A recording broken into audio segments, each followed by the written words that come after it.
Hi, I'm Janet Fielding. I played Tegan in Doctor Who, the Five-ish Fangirls. Have a good time.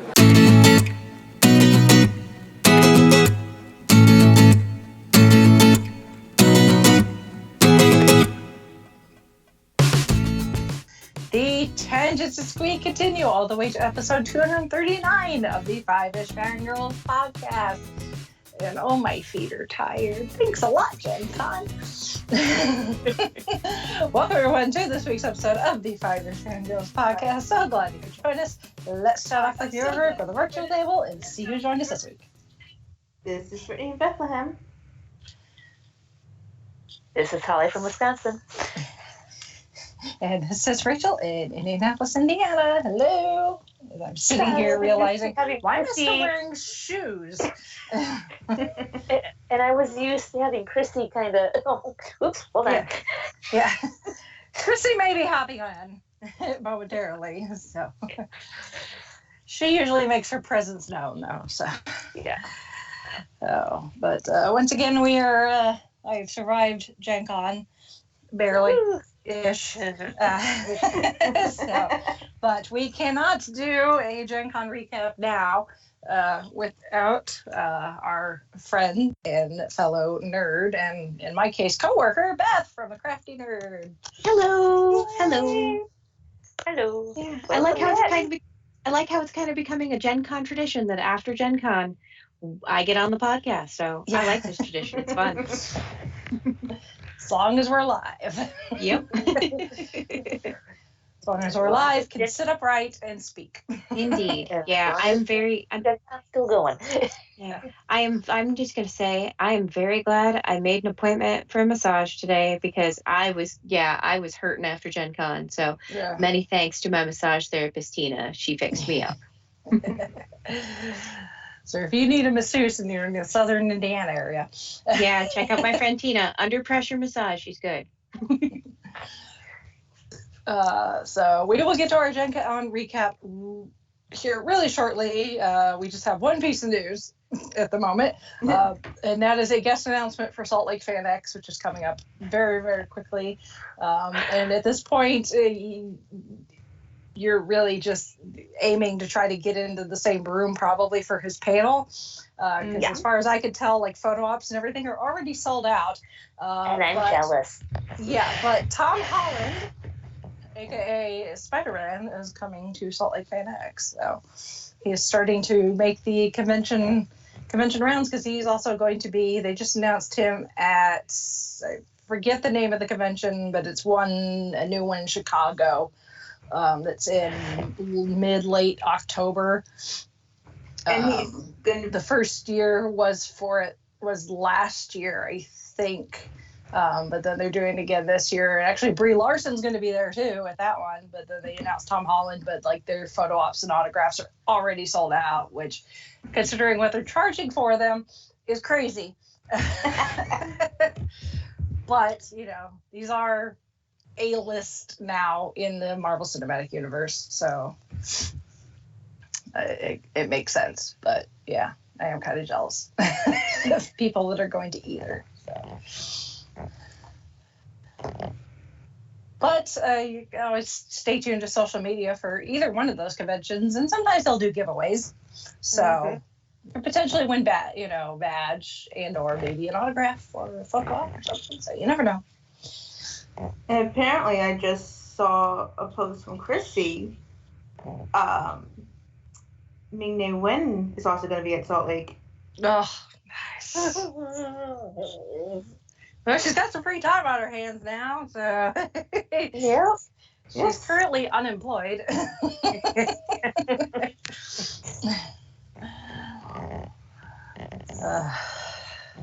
Good time. Oh, come on. You don't think Maria Hill would convince her to join the ranks of helping her in Fury out? Maybe. Because I kind of like May to meet Peter Parker. Yeah. That would go over. Yeah. You, my boy, need some training. Meet your trainer. Yeah, really. So that's really it for news, actually. So there's that. And then we do have some feedback from Shalane.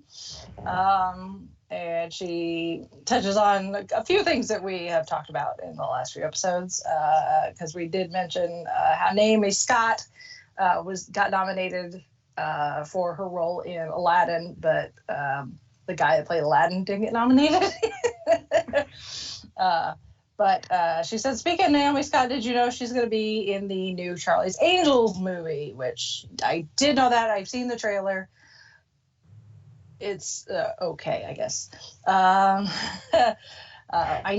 never watched the old Farrah Fawcett Charlie's Angels TV show, and I watched the first one that they made in the early 2000s. Yeah, with like Lucy Liu and Drew Barrymore, and they were okay. So I never got into them. All I know is really from like pop culture references. yeah. So, and then she said we did mention that Angelina Jolie is not part of the MCU because she's also going to be in the Eternals movie. But yes, she is going to be there. So some recognizable faces are coming in, but it's kind of fun with the movies that we've got coming in Phase 4, how there's going to be a lot of new faces, which is always exciting because once you're part of the MCU, you're kind of set. yeah. And with a few exceptions, but we won't talk about the replacement of Rhodey in between the first two Iron Mans. But I do have to say it was a good replacement. Yes. And I mean, we're still getting casting announcements too, and there is speculation about so-and-so is going to be this and that, and it's just some of those websites I see on Facebook. I'm like, ooh, so that could until it comes from the actual source. You just kind of gotta take everything with a grain of salt. So if it comes from like Marvel, Vanity Fair, The Hollywood Reporter, I'm like, those usually they won't steer you wrong. Yeah.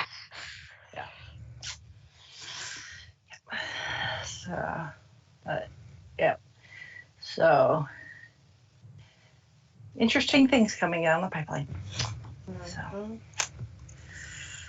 but that's it for feedback. So we shall move on to GenCon. Yay, GenCon!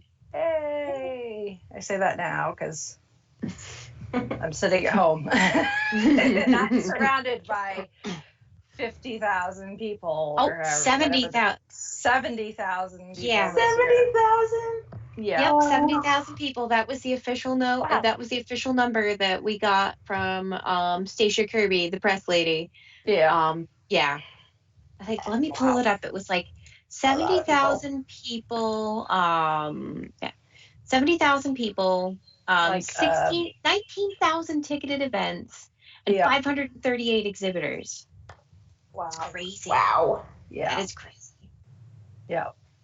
And it felt like that, actually. Oh, it did. It did.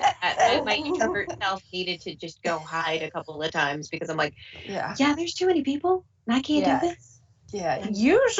Usually you can find like dips like during like the non-peak parts of the day where the crowds aren't so bad and the lines aren't so bad. And you can usually get from where you are to where you want to go fairly easily. But this year, it just seemed like it was wall to wall people, except for Trade Day. Except for Trade Day. Was the easiest day we had. Yeah. So there was like, I mean, some of the things that I went to were standing room only, but even then though, it wasn't like the room is packed shoulder to shoulder with people. It's just people standing around the edges because they all want to learn cool stuff about how to make games educational or make educational games. Yeah. So Trade Day was interesting because I have done Trade Day one other year, and it was just because I could, because our press badges get us into trade day. Mhm. We're just not allowed, like, if they give away anything during their presentation, we're not allowed to take any freebies or anything like that. But it was this year, because of our work as focusing on gamifying certain topics that we specialize in. Our boss essentially said, you can go to trade day on the clock. So Beth and I got to go to trade day and essentially get paid to go. Yeah. Nice. Which was pretty awesome. That being said, not every presentation we went to was a gem. Oh God, the math guy. I liked No. his outline, but the fact that he was making us do like algebra stuff. It was like calculus. Calculus-y stuff. I just know Yeah. that it was far beyond what I learned in high school, and Yeah. I'm an art history I was an art history major in undergrad for a reason, folks, because I can't math. I failed pre-calculus in high school. There's a reason. God, me too. There's a reason that Yeah. I don't like.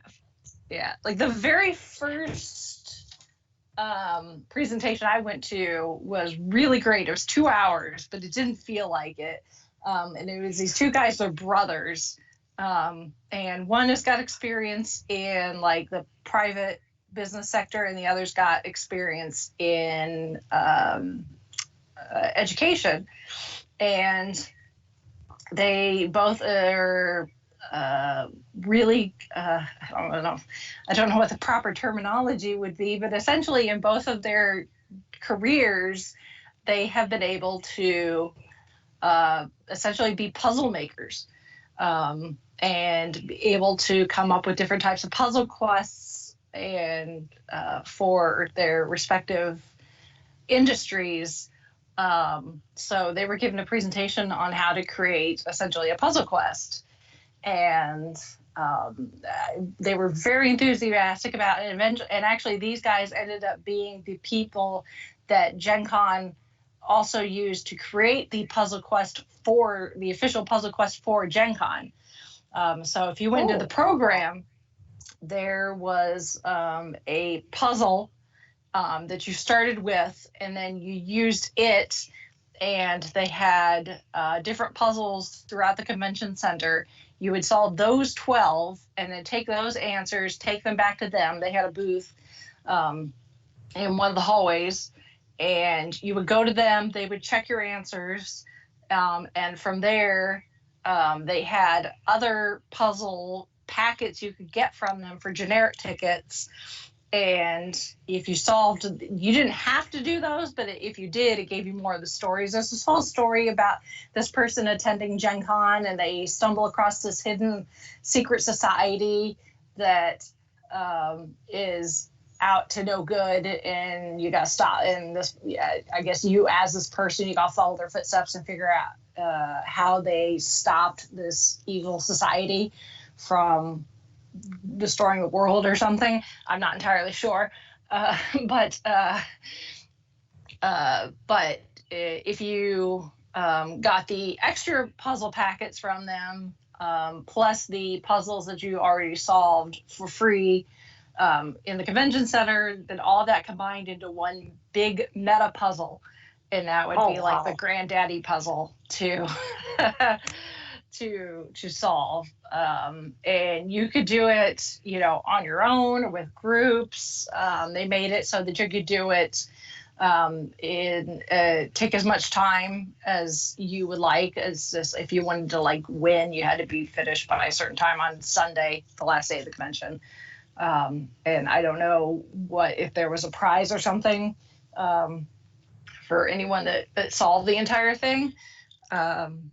But I did end up getting the other puzzle packs from them as reference material, and I got their business cards from them. So we're going to have to, we may need to pick their brain for some of the stuff that we're doing at work. So, because they seem like good guys that would be interesting to talk with further. So, but I saw people. I mean, I saw a few of the puzzles as I was wandering around, and I'd stop and kind of read it, and like, I have no idea how to even start solving this. So, It's like, how many step puzzle process is this? Or is it, I'm overthinking this, I'm making it too hard than what it actually is? Or in my case, probably, actually. I have a tendency to overthink things. Yeah, me too. So, but no, those guys were really good. And the puzzle, I would see people stopping and figuring them out, and people seemed to be enjoying it, which was a good thing. And then, yeah, the other talks that I went to weren't nearly as good as that first one. You had a guy with the math, which is fine. He's a math teacher. That's his thing. That's his strong suit. Therefore, any gamification he does in his classes are math related because he teaches math classes. Mm-hmm. But the examples that he was showing us, yeah, they were straight from his classes, it seemed like. And yeah, this is like college level math. And if it were me doing that presentation, while, like, for example, my specialty, like if I had a specialty of math, which would never happen, but if I had a very narrow specialty, I would try to actually make my examples for GenCon a little more generic, or maybe focus towards my audience, make them more game related or something like that. Like, think of for that example that he had where we were doing like battleship for example. There was an example where he was using like different types of charted equations. I have no idea. I just remember lots of scary graphs and saying like, oh, is your thing have this characteristic? And for calling out battleship things instead of like, oh, D3. And so they could have done like, oh, does your game have this characteristic? Is it a card game? Is it a board game? Things like that. But that's just me. I'm used to playing to the audience. So yeah. So, but the room was very full, so people definitely wanted to hear what he had to say. I just love that our table was the one that all went off on tangents. I'm thinking about how we could put this together, how we could use this in our own work. Yeah. That's what I like. And talking to people next to us that had traveled from Australia and asking them how long the travel is from Australia to GenCon. At least the other presentation that I was able to go to, the one on outreach gaming, seemed like I could, there were some good ideas for just like framing how we're going to take our gaming events out into the world, where we should take them, maybe thinking about who we could partner up with, like other departments at IU to do our what games we have. So, and that was put on by two people from the Chicago Public Library, if I'm remembering correctly. And so it was a pretty good setup. Granted, they didn't anticipate having a full room and only had enough games set up for like 3 tables of people. So that one ended up ending early, but that just meant I got to go to will call. Yeah, that's the one plus side about going to trade day is you can usually get in the will call line before it gets stupid long. Yeah, I was in and out in 20 minutes. Yep. Ooh, I was in and out in 30. Yep. Meanwhile, I went right after the will call line opened. So. Oh, wow. Yeah, my mom-in-law, in comparison, she was there, I want to say, around 6-ish, maybe, 5 or 6. And she had been waiting when the line was out the door and around the block. And she'd been waiting in line for, I think, like a half an hour at that point. And she was at a point where I think she had another 40 minutes in line. And so we kept her company for about 10 minutes and then went off to go exploring places to see what was going on, maybe check out the block party, stuff like that. So yeah, the will call line is a beast on of itself. yeah, and then apparently, like I heard, like when I was reading on the Fans of GenCon Facebook group, at one point, I think it was yesterday at around noon or something, or noon or 1, they like, the will call line is 2 hours long. Like, the con ends at 4. People are going to get to the line and then have not be able to do anything. So, Yeah, it's crazy. Yeah. Just a tad. So. Yeah. But trade day was fun. It was the calm before the storm. Yeah. Really. So. But Thursday is really, when everything kicks off because, the vendor hall's open and 70,000 people descend upon the city. Oh, goodness, yes. Even with all the construction. Oh, gosh. I'm glad that I did not have to, I'm glad that thanks to our friends Tony and Liz canceling their hotel room, we did some, coordinated hotel cancellations. Like, Ross and I were hanging out on there waiting for Tony and Liz to cancel their room, and we jumped on it. So we got an attached hotel. So that made our life so much easier. So much easier. Yeah, it's like even me, as short as a drive as it is from where I live to work, which is right down the street from the convention center, but I can park at work and walk, so I don't have to pay for parking. Yeah. I can get downtown in 20 minutes, which is not bad.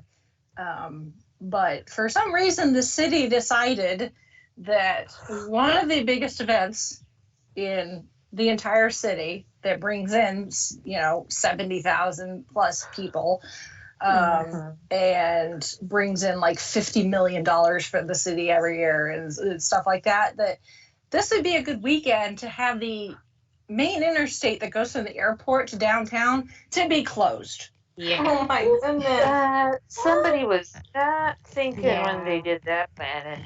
Yeah, and my hotel was originally out by the airport, so yeah, I'm glad that didn't end up being a thing, because we would just be stuck in traffic all day, every day. Yeah. No, thank you. Yeah. Yeah. I think that road construction planner might have had a nip of Thor's juice that kind of put Stanley through a loop.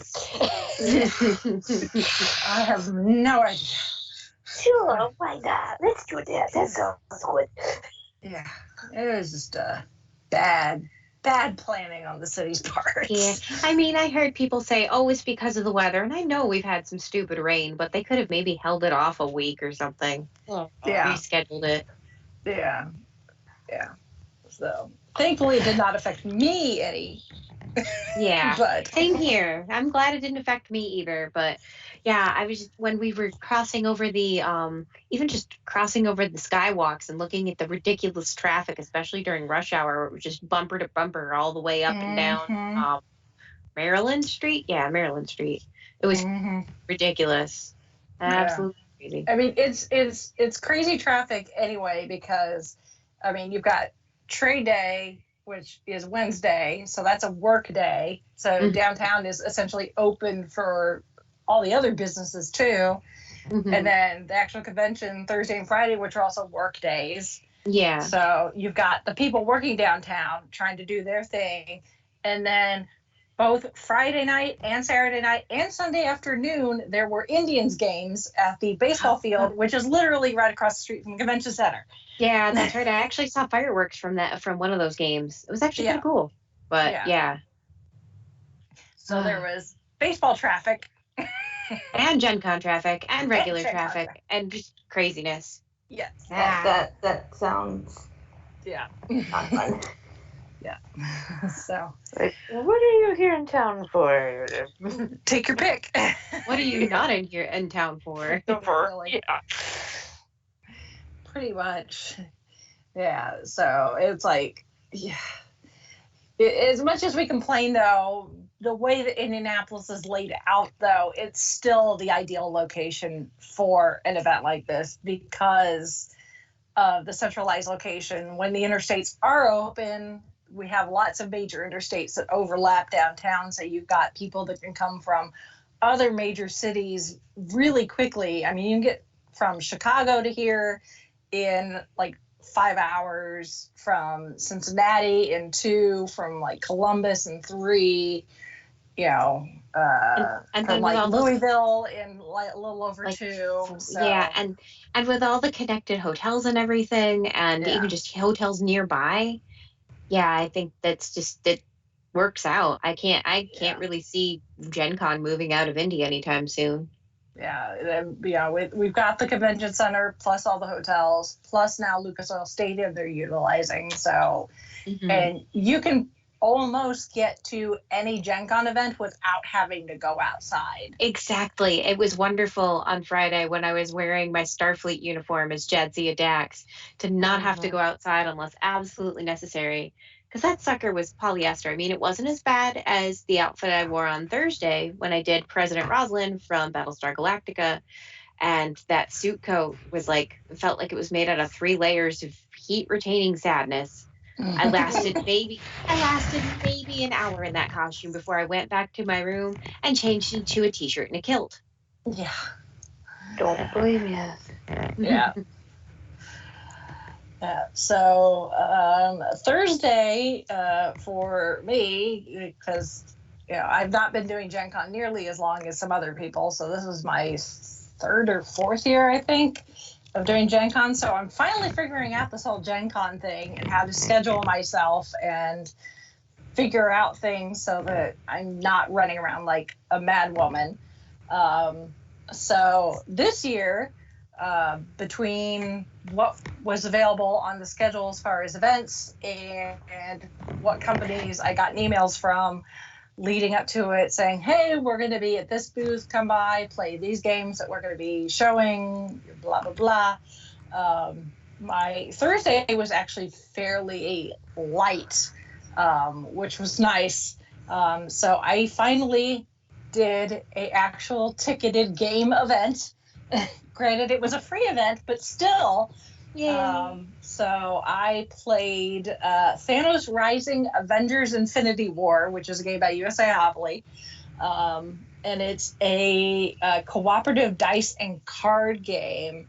And essentially what you have is you build teams with the Avengers and subsequent heroes, and in this game's case, some ships are also characters, heroes that you can collect for your team, and you have teams of different categories as abilities. So you have your technology strong characters, which are going to be like Iron Man and Shuri. You're going to have your mystical, which is going to be like Doctor Strange. You're going to have just your super strong heroes like Captain America. And then you've got your what's the other? Oh, your like space type heroes. So it's going to be like Star-Lord and the like. And what you need to do is you need to build up your team, and you have cards for each team member or ship. And each card has different abilities based on that you may or may not be able to use depending on the makeup of your team. And there's a figure of Thanos, and he sits on part of the board, and that's broken up into 3 quadrants. And then you also have the Infinity Gauntlet and all of the Infinity Stones. And what you do is each round, you're able to make moves, Thanos is able to make moves, and depending on how things play out, you either put damage on if any of Thanos's cronies are out. So there's like Outriders and then all the Black Order. You can do damage to them. They can do damage to you and or any other heroes that are out in those quadrants surrounding Thanos. And or Thanos may be able to earn points towards getting one of the Infinity Gems. So the whole idea is you need to defeat 7, something like that. It's a certain number of villains before Thanos kills a certain number of your heroes and or gets all the Infinity Gems, essentially. So you need to you can work together, passing around like different bonus tokens and stuff to help each other out. But that was a lot of fun. It's definitely a very strategic game, you need to be aware of what your team's abilities are versus the other people playing so that you can play to each other's strengths. You also need to keep track of like how many damage everybody has versus how many points Thanos has towards an infinity gem.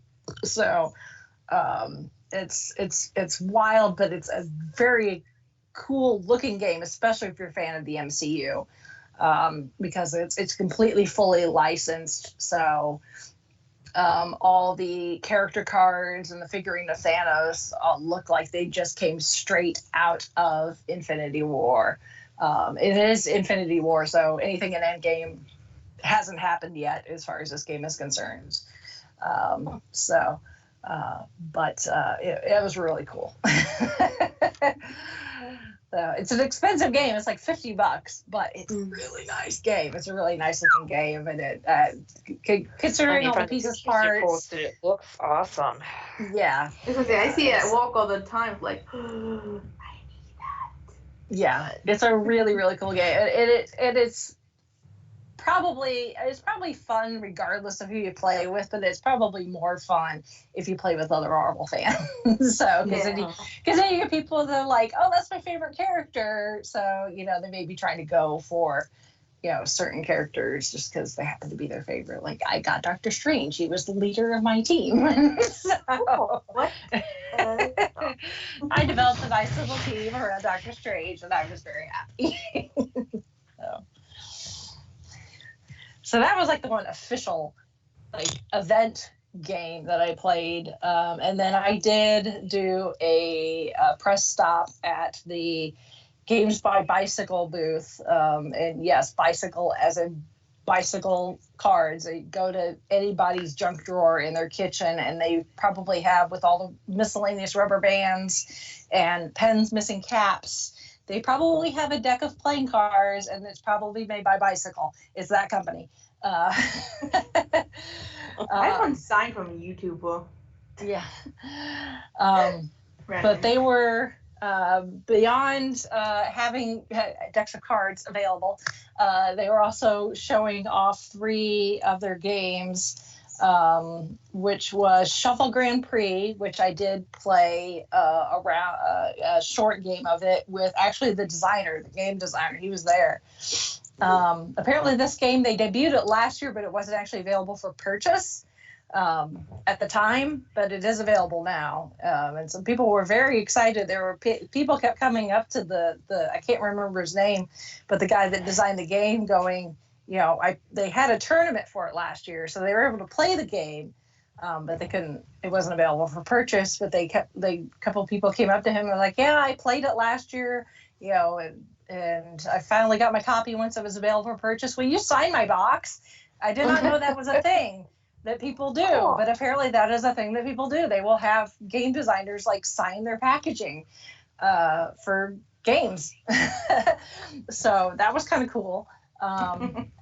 Which this game, it's a racing card game where you have a driver, and then you have cards that you can use to sabotage the other drivers. And at the same time, you're collecting distance cards, and by the time you want to get to the end, you want to be the person that has distance cards that total up to the greatest amount, and that's how you win. Cool. And somehow I managed to win. I don't know how, but I did.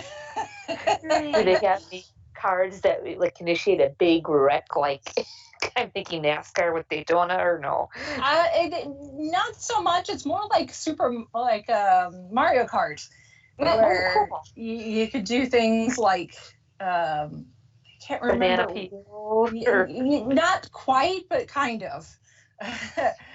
There were sort of cards like that. So that was an interesting game to play. Again, I don't know how I won, but I did. And then they have a party game called Blunderful, which is you have cards with different awkward situations on them, and a person draws that card, has that situation, decides in their head how they would react to it based on, I think there's like 3 choices on the card that you could decide what to do.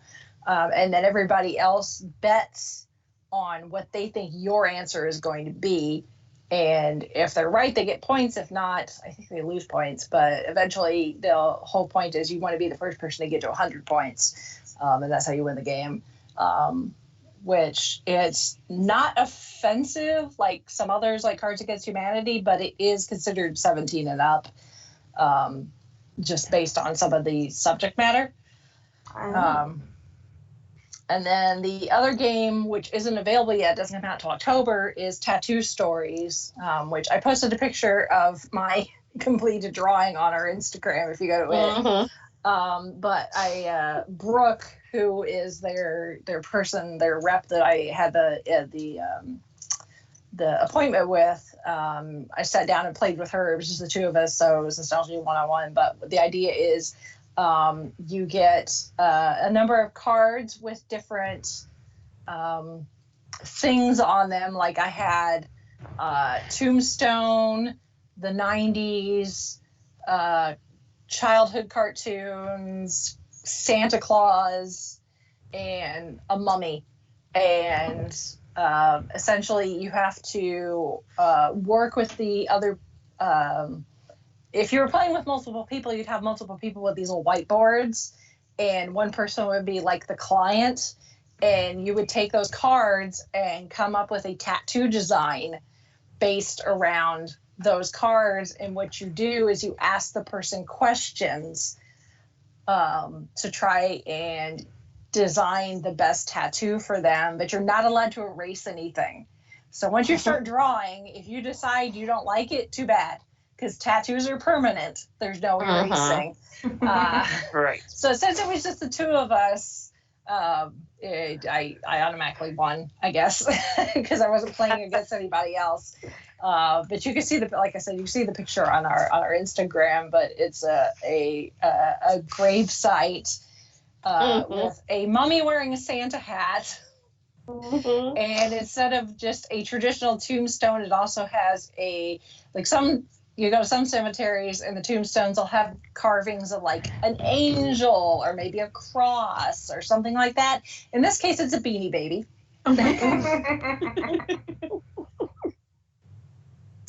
And the grave site is the grave of Tommy Pickles. Yeah, Lord. From Rugrats. Oh, goodness.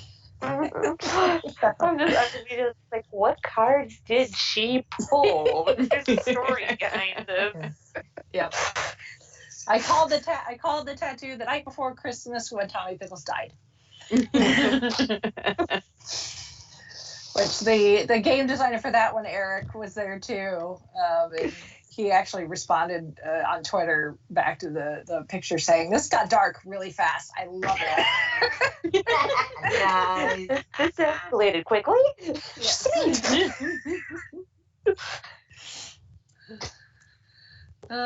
So that was my Thursday, essentially. I did a little bit of wandering, but those were like the 2 big things I did. So Beth, what did you do? So on Thursday, I also did a lot of wandering through the dealer's hall. But the big highlight of my Thursday was actually hanging out with some folks I met at a professional organization conference that I've been to for the past 2 years from SIGUX. It stands for the Special Interest Group for University and College Computing Services.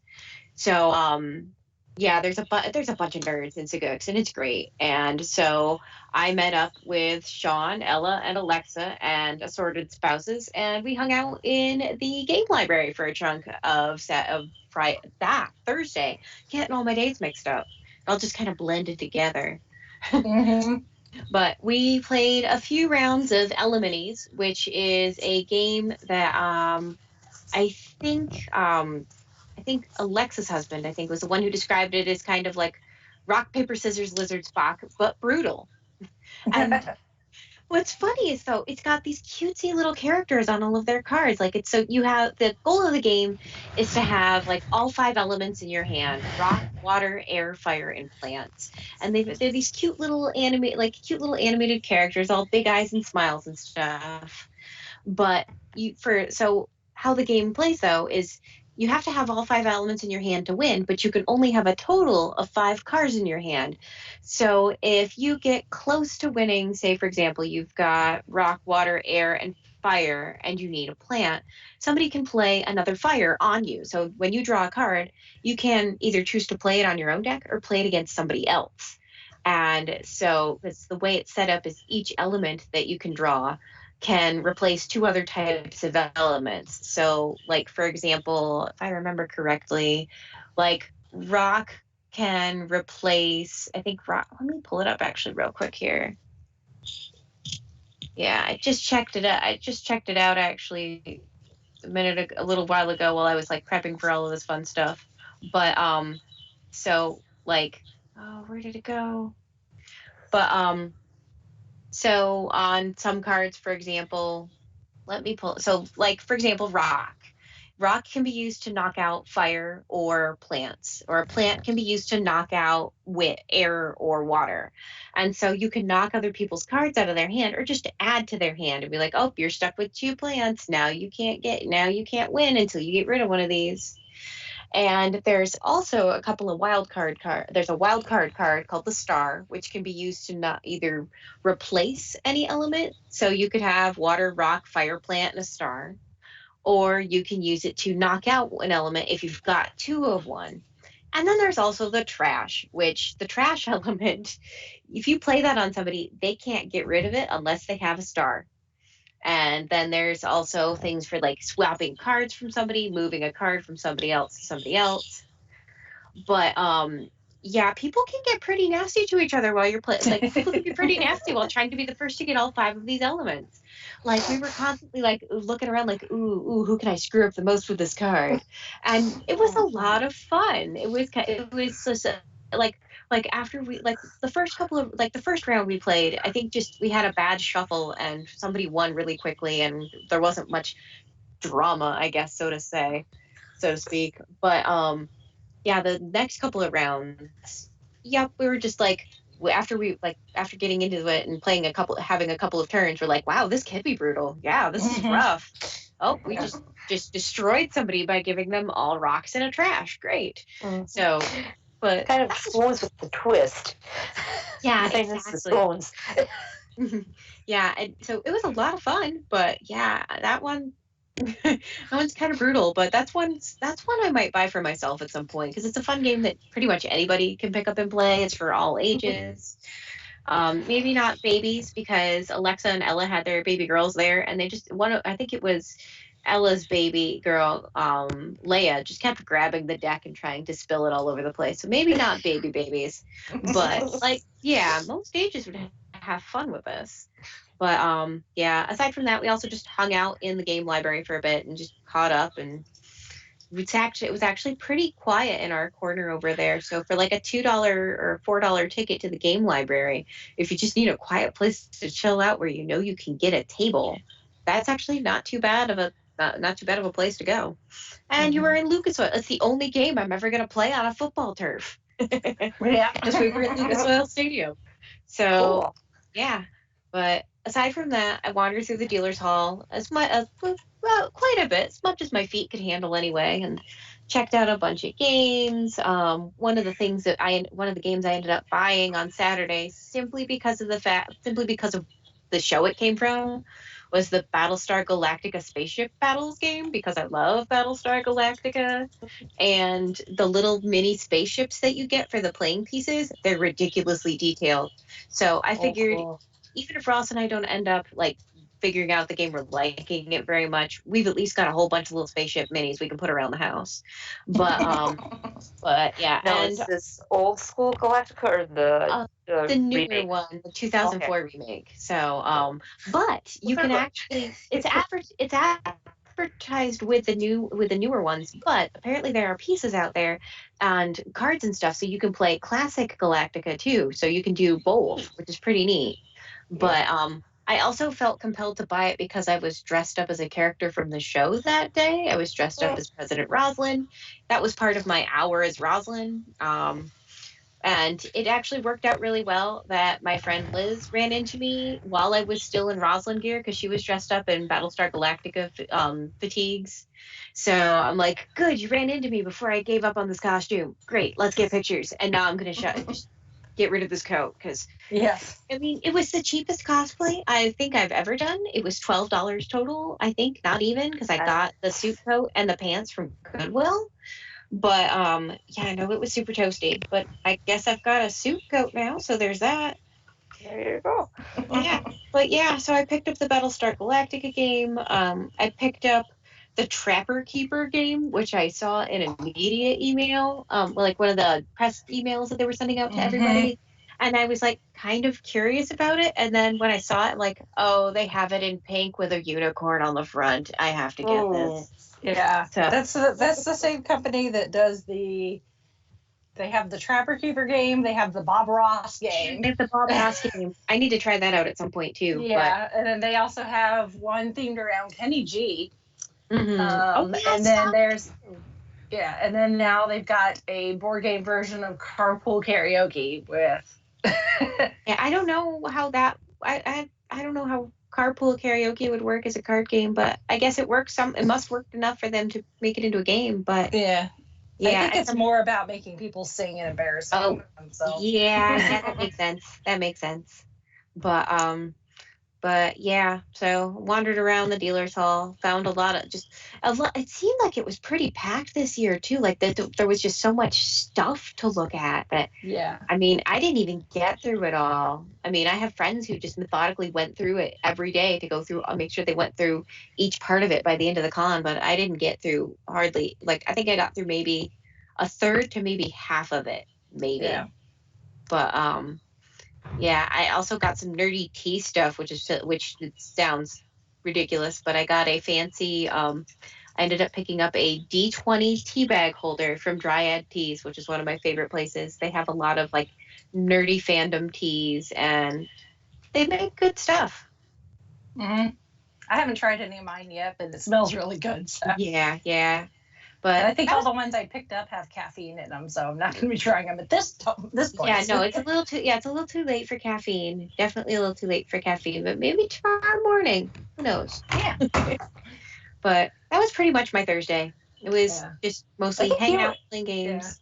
Yeah. I think you and I ran into each other on Thursday. Yeah, we ran into each other on Thursday For and wandered around. Yeah, and we wandered around the dealer's hall a little bit together too. Yeah, because you were there when I spent all that money on Blue Rose books. Yes. Right. Yeah. Yeah. And I had to convince myself that I needed to leave and do the right thing and go see my dad. So. Yeah. Hopefully you didn't get stuck in traffic because I know you were trying to avoid it. It wasn't too bad. But that's good. It wasn't too bad. So. That's good. Yeah. So what did you do on Friday? I know what I did on Friday. What did you do on Friday? Friday, I played my other ticketed game, which was Captain Marvel's Secret Skulls. As you can tell, I had a theme with the two ticketed games I did. I was telling somebody, I don't remember who, but I was telling somebody at some point that that I found that even just dipping my toe into gaming beyond, Monopoly, or things like that, which is what I grew up on, that because I know nothing about mechanics and I don't really have a preference, cards versus miniatures versus whatever. Because I know some people, they base what they play on mechanics, because some people have preferences. They want to do deck building, they want to do miniatures, they want to do whatever, cooperative versus not cooperative, that sort of thing. For me, it's properties. So, I went through the catalog, and anything essentially Marvel related, I looked at what they had available, and if it fit into my schedule, I was like, I'll do that one. I was like, I'm going to start with intellectual properties I recognize and go from there. So Captain Marvel's Secret Scrolls is a not cooperative game, complete opposite of Thanos Rising, where you have all the players take on an identity, including someone's Captain Marvel. You'll always know who Captain Marvel is, but you don't know who anybody else is. And it's a combination of allies for Captain Marvel, Skrulls, and then one Skrull defector. And essentially it is the Skrulls are trying to kill Captain Marvel and her allies. So if you're a Skrull, you want to be the last one standing. If you're the defector, you want to be the last one standing. And if you're Captain Marvel, you want to be the last one standing. So it's a kind of process of elimination. You have different cards with different things you can do to other players and or yourself to make you less impervious to being attacked. You can get weapons that'll make your attack stronger. But once you kill somebody, you find out who they were. So you can do a process of elimination because you know exactly what's being played based on how many people are playing at the time. It says you can play a minimum of 4. The first time we played it, we did with 4. It was okay. Once we added a 5th person, it upped it. So you really should play with a minimum of 5, even though technically you can't play with 4. Just because adding in that 5th player and now having an ally on the board changes the dynamic of the gameplay somewhat. It's a lot faster game. We played through it twice in an hour. So unlike Thanos Rising, where it took us every bit of the 2 hours of the slot we were in, and actually a little beyond that, to complete the game. So it really just depends on what kind of time frame you're needing to fill as far as your gameplay. Both are fun. They're different dynamics. Again, if you want to be cooperative and you got plenty of time, do Thanos Rising. If you want to fill a short amount of time and you want to beat up on each other, do Captain Marvel. And then I did 2 more press interviews. I met Stephanie and Chris from Funko because Funko is now getting into board games. Yeah, I saw that. That's pretty cool. Yeah, they've actually teamed up with another company that I believe is actually the same company that makes the Trapper Keeper game. So, cool. But they have teamed up, and so because Funko doesn't manufacture games, this company does. So they're working with Funko's licensing to develop this board game. They are going to be developing others that don't have necessarily the Funko look to them. But as their first foray, they wanted something that just kind of screamed Funko, and this does. So it's a board game. It's called Funkoverse. Essentially you've got a board, and you've got these figures that are slightly scaled down Funko Pops, really. And right now they've got DC characters, Harry Potter, Rick and Morty, and the Golden Girls are the 4 properties that they're using for this game right now. More will be coming down the line, but those are the 4 they decided to start with. I wonder why they decided on the Golden Girls. I'm not going to complain. I love the Golden Girls. They just wanted a variety of properties that would cater to all ages. People. Yeah. And the thing is, though, all of the sets are mix and match. So you don't have to do just the DC. So you could have Batman and the Joker and 2 of the Golden Girls. Heck yeah. And Harry Potter. Same game.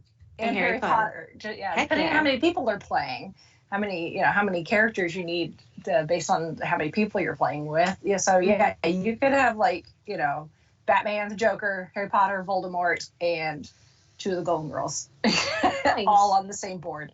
That's amazing. That sounds like fun.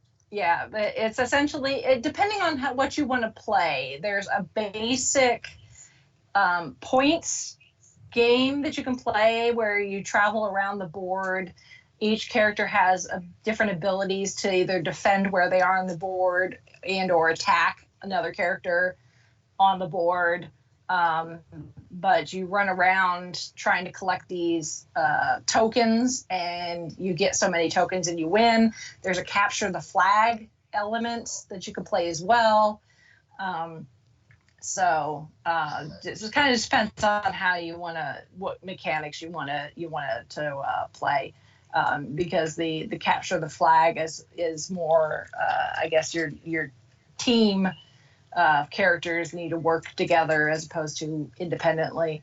But that's fun. It's very colorful. I mean, just the look of it, it just screams Funko, not just the figures that look like Funko Pops, but just the design of the boxes and the board games and everything. It's just very Funko looking. There's a lot of elements, or at least to me, there's a lot of pieces, parts you need to keep track of. And that's something that I'm just going to have to learn with a lot of games where it's not straightforward, roll a die, move 2 spaces, don't pass go, don't collect $200. Where a lot of these games, it's like roll a die, move a piece, check your card. What moves can you do? Are you attacking or are you defending? You know, are there any special moves you could implement right now? I don't multitask very well, apparently, when it comes to gaming. So, if you use this card, will you not be able to do in the next future moves? Yeah, or at least keep track of all the different moving parts in some of these games. That's just something I'm going to have to work on as far as my brain paying attention to things. It's not a knock on any of these games and their design. It's just me and my lack of experience with different game mechanics. But that was fun. And then I met up with Allie from Goliath Games, and she showed me 3 games that they brought, including the Harry Potter Spellcasters game, which it's definitely the most family-friendly game I think I played the entire weekend, or looked at the entire weekend, because it's for ages 6 and up. But it's essentially charades, but with magic spells. So there's different tokens with different spells that we would recognize from the Harry Potter universe, and then you get a wand, and you have to act out the wand movement, and the other people need to guess what it is. So it's pretty basic, but it is for starting with a younger set and working their way up. So I want to buy in. Yeah. And then they have the Misery Index, which is not family friendly at all. It's for ages 14 and up. And it's a card game which includes, each card is a awful situation that's been ranked from 0 to 100. And they actually worked with like physicians and psychologists to get proper like rankings for these different situations, but they're based on physical pain, emotional trauma, and long-term psychological impact. And you have to take the cards and essentially need to figure out what order they're in from 1 to 100, where they fall in the range. And there's different rounds you can play. You earn points, and eventually you need to get so many points and be the winner.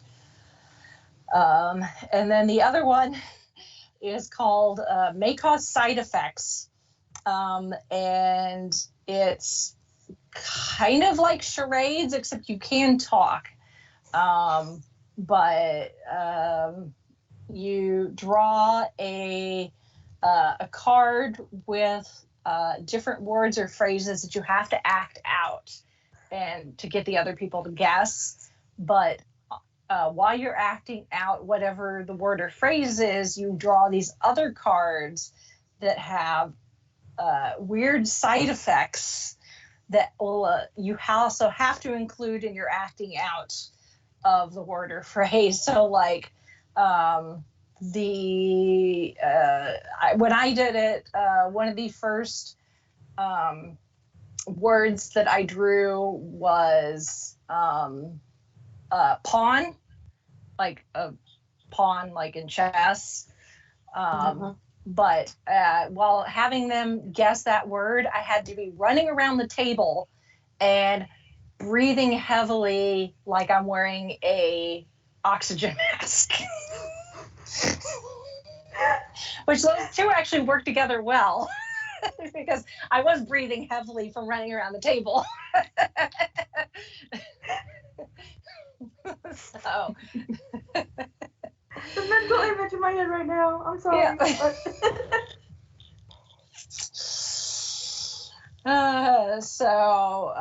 And that's for ages 13 and up.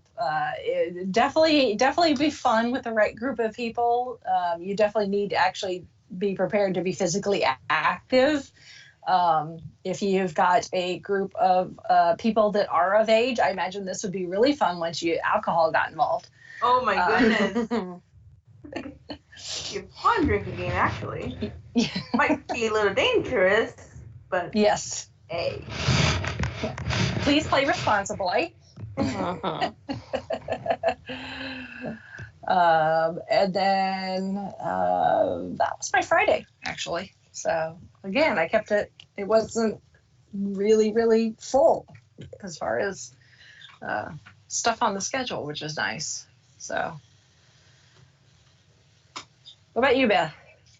All right. Well, Friday was my big cosplay day because I was running a LARP on Saturday. So that took 5 hours out of my GenCon on Saturday. So I'm like, well, may as well not even try to wear a costume that day unless it's for the LARP. So I dressed up as my favorite character from Star Trek Deep Space Nine, Jadzia Dax. So that turned out awesome. Yes, thank you. It was so amazing. Thank you. Yeah, it took me at least a half an hour, if not longer, to draw on all those trill spots by hand. I did it. I kind of winged it just by having a picture of Jadzia as a reference on my phone, and used a black eyeliner pen that had like a ballpoint on it to draw them all on. And after I got them all on, I just covered them all with a lot of like fixing powder, I think it is, or just something to keep stuff from melting off my face. And it all worked and it all stayed on. And so, but the costume itself, I actually got it off of Amazon.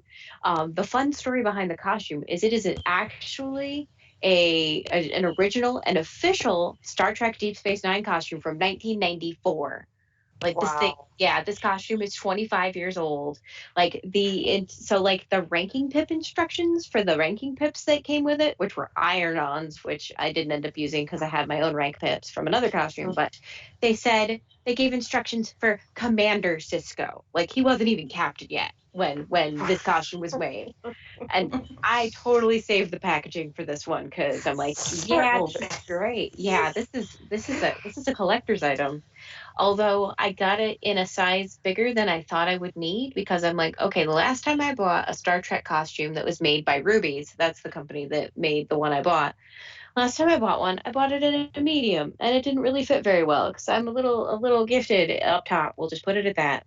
And so I'm like, okay, I'll get a large this time. The large was comically huge on me, like arms too long, legs too long, waist too low. It looked like I was wearing almost like those kigurumis, those onesies with where like the legs are short and it's just like all torso practically. Mm-hmm. That's what that felt like. And so I ended up taking it to the fine folks at Bloomington Stitchery, which is an independently run tailoring shop here in Bloomington. And Libby, one of the tailors there, was also a huge Star Trek nerd, helped me out and got it to fit me. Like the arms and legs are perfect. It fits me beautifully. And I also got to nerd out with Libby about Star Trek while they were working on it. So yeah, that was fun. And she tried it on too. So she's like, oh, it's part of the process. It's totally part of the process. I have to try it on to make sure it works. I'm like, okay, yeah, you can wear it. You did all the work to make it fancy, so to make it fit me, so you can wear it. Mm-hmm. I'll loan it to you if you need it. There you go. But yeah, thanks to her work, it fit me perfectly. I was not tripping over anything. It didn't feel awkward. The only thing I really should have done, and I'm kicking myself for saying, oh, I'll get those installed after Gen Con, was pockets. Libby could have added pockets while she had it, and I'm like, oh, but I don't know. I $60 that I could be spending on games. I'll just wait. I'll get it done before Starbase Indy in November. I'm kicking myself for that. I could have used those pockets. Mm-hmm. But still, the costume was great. I got a lot of compliments, just random people passing by me in the dealer's hall saying, "Hey, nice stack spots," or "Hey, you make a great trill," or "Jessie is the best," and Esri, we don't like her, stuff like that. It was great. So, yeah, I ended up spending a fair chunk of time just hanging out in the cosplay area so people could take pictures, and then wandered around the dealer's room a fair bit and spent entirely too much money on more games, in-game pieces, and a toothless Kigurumi. So toothless from How to Train Your Dragon. I saw it. I could not resist it, even though it was probably the most expensive single item I bought at Gen Con this year. But it is so cute. it is so cute. It's so comfy, and it has pockets. It has pockets. It has wings. It has a freaking tail. I am totally wearing that to the office on Halloween this year. Don't blame you. Comfy. It's so comfy. But yeah, while I was wandering around the dealer's room and spending entirely too much money on silly things, I also completely lost track of time and missed the one ticketed demo that I had for that day for Arch Ravelry, which is actually a game about knitting. So I pulled up its description though, so I can talk at least a little bit about the thing that I wanted to go to and missed out on. So they're doing a Kickstarter on it in September. So this is a demo of a game that's still very, very brand new, like not even made yet. But the goal of it is to compete against friends and rivals to make crafting patterns, fulfill special requests like making like special knitted, maybe crocheted items like blankets and teddy bears and stuff like that. But and then like managing your yarn stash effectively to make sure you don't run out of yarn in the middle of a project, which is a thing that I have experienced when doing my own craft projects. And so, I mean, it sounds like fun, and I wanted to demo it. That's why I bought a ticket for the demo. But then I'm like, oh crap, it's 2:30 and this thing started a half an hour ago. And it's in Lucas Oil, and I am nowhere near Lucas Oil. So I'm just going to back the Kickstarter instead. And again, that will be my way of showing the support that I did not give them, unfortunately, during Gen Con. But yeah, so mostly it was just wandering around in costume, buying things, and losing track of time like I tend to do. That was my Friday pretty much. Yeah. It's really easy to lose track of time. Oh, yes, especially when you're just like wandering around the dealer's hall trying to see all the things or standing around waiting because people keep catching pictures of you. It took me, when I did go back to my room to drop off the giant toothless Kigurumi because I didn't want to drag it around the dealer's hall anymore, I got stopped like 4 times for pictures. So, yeah. Yeah. Or just wandering the dealer's hall when you get to one of the big intersections and it takes you 5 minutes to get through the intersection. Yeah, because people just keep walking and don't pay attention to what's going on around them. And if you try to insert yourself, you're going to get plowed over. Someone in the Facebook group suggested roundabouts. Yes, that would be it perfect. might be a good idea, actually. Although people like, gosh, people in cars in Bloomington, like there are a couple of roundabouts in Bloomington where sometimes if somebody, you can tell there's somebody from out of town because they get into that thing and they're going 2 miles an hour and they have no idea what they're doing. Yeah. I don't know why roundabouts are scary for people in cars. For me on the scooter, when I ride through a roundabout on a scooter, yeah, it's scary because I'm going in a circle and slow and trying not to fall over. But no, roundabouts at Gen Con in the dealer's hall, that would be a really smart decision. Just put a trash can in the middle there and then just route people around the trash can. Yeah. How was your Saturday? My Saturday was, all things considering, pretty awesome because Saturday for me was my cosplay day. Yay! I did. I'm glad I got to see you for like a split second. Yeah. It's like, oh, she matches the pictures. As I'm inhaling pierogies. So Saturday was my cosplay day, and aside from my kind of pseudo cosplay / I'd call it like geeky clothing shield getup that I did at PopCon, I have not done a new full-on cosplay build in like 2 years, since Miss Frizzle at GenCon 2 years ago, essentially. I think she was like one of my last big cosplay to-dos. So I was super excited, one, to just kind of cosplay again, and two, to do something new that I had been working on. And actually Friday night, I kind of struggled to go to sleep because I was kind of excited. I was kind of like the kid in the Disney commercial, like, I'm too excited to sleep. Partially out of excitement and partially because I knew I needed to get up at a certain point because it was going to take me so long to do hair and makeup. So mostly hair, because my hair is very uncooperative on the best of days. Makeup, not so bad, but hair, I was like, if my hair decides to not cooperate, we're going to have words. So I was up earlier than I actually intended on Saturday, just because I was like, okay, I'm up. Let's plug in the curling iron and let's get going. But I had so much fun. So my new cosplay is, I'm calling it Time Busters. So it's a mashup of Doctor Who and Ghostbusters. So I've got the jumpsuit, like what the Ghostbusters wear, except mine is dark blue. And then I've got the proton pack that you can buy from Spirit Halloween. And you don't have to wait until Halloween season, because I've actually bought mine Cyber Monday last year online. So this it's available all year long on Spirit Halloween's website. Not a sponsor unless they want to. But I learned about this proton pack actually from Ryan and a couple of the other folks from the True North Nerds podcast. They had picked theirs up before Halloween last year. And we're talking about how nice they were for being essentially something bought at a Halloween store, because it is officially licensed, this proton pack, but it's screen accurate as far as the look, but it's scaled down. So if you live in an area where there's a Ghostbusters group, like here in Indianapolis, we have the Circle City Ghostbusters, where a lot of them, their proton packs are full scale and are usually fiberglass and like vacuum formed. So they've got some weight to them. So this is a heck of a lot lighter because it is scaled down. It's a lot of plastic.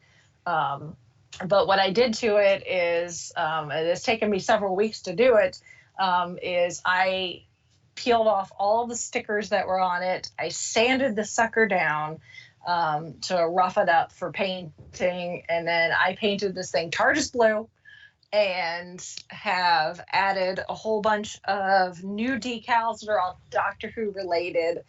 I painted the wand in the same colors as David Tennant's sonic screwdriver. So the gray with the blue tip.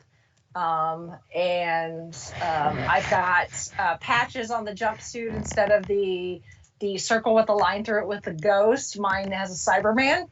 I need to find a one that's got a Dalek too to go on the other arm, but right now I just have the Cyberman one. I have a unit patch on there. I've got where the name would usually be. It's a patch that says Alonzi on it instead. Because this thing's got a ton of pockets, I took my sonic screwdrivers that I own and stuck them in some of the pockets in the leg. And then I've got some welding goggles from Home Depot, and I couldn't pop the lenses out, so I just covered the existing lenses with blue and red film so they look like the blue and red 3D glasses.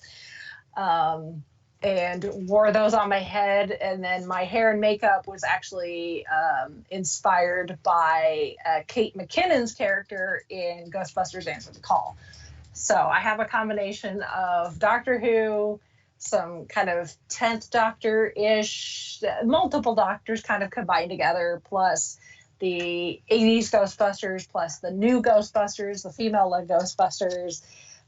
So it's a mishmash of the two franchises. And I had so much fun wearing it. I got so many compliments from people that I was not expecting. I had people that asked for pictures, not just of me, but of the pack too. That they were very impressed with all the customization I did to it, all the painting and everything. And it was a lot of fun to wear. It was warm.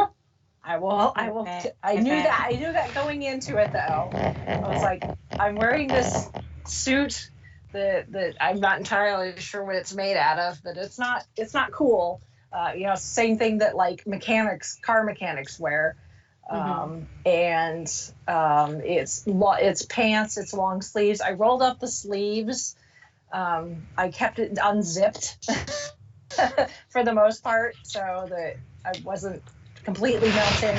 I actually enjoyed the pants because I had been in shorts the 2 previous days, and with all the walking and the heat, I had some serious chafing going on. So my thighs appreciated not rubbing against each other for a day. But yeah, at one point I had to go to the bathroom, and I actually almost had to strip down just to go to the bathroom in this thing, because I had to take the the pack off, which I keep calling it a proton pack when I'm not calling it a proton pack. I'm calling it a polarity pack, because reverse the polarity. And but I had to take that off. I had to take the belt off. I had to take the pack that I had around my waist off, unzip it the rest of the way, shimmy it down so I could go to the bathroom. And I thought trying to use the restroom in my Starfleet uniform was ridiculous because I had to find some place where I could go and get help, have somebody help me unzip it. Yeah. And then, and then crawl out of it and then zip it back up. That's why I just decided I'm going to use the bathroom in my hotel room when I need to go, because at least there I can just make Ross undo me. And yeah. But yeah, no. And then trying to go to the bathroom in a corset on Saturday. Nope. That was not awkward at all. Well, yeah. No.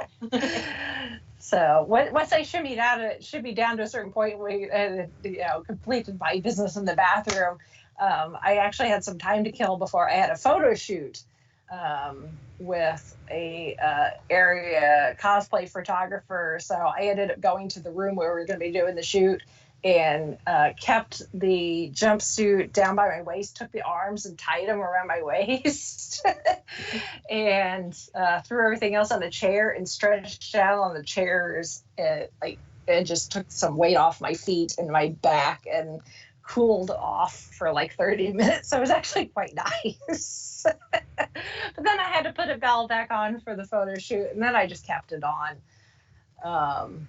And just kind of dealt with it, and it was fine because I was actually indoors the rest of the day until I had to go back to walk back to my car, because after my shoot with Wes, aka the portrait dude, which he showed me a couple of shots in camera. Oh, it's gonna look so good. I'm so excited to see it once he does all of his editing. I went over back to the convention center to get in line for the cosplay contest. A lot of people were lined up around the halls in the convention center waiting for the parade.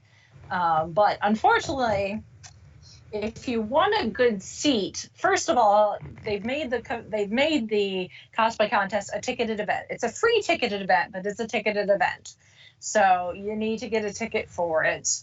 And they're working slowly towards doing more electronic tickets.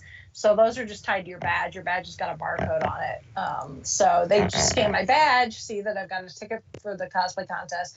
I go in, stand in line, so that when they open up seating, you're in the first group of people to go in and get a decent seat. That being said, if you want to get a decent seat for the cosplay contest, you have to miss the parade. So I've yet to see the parade. Aww.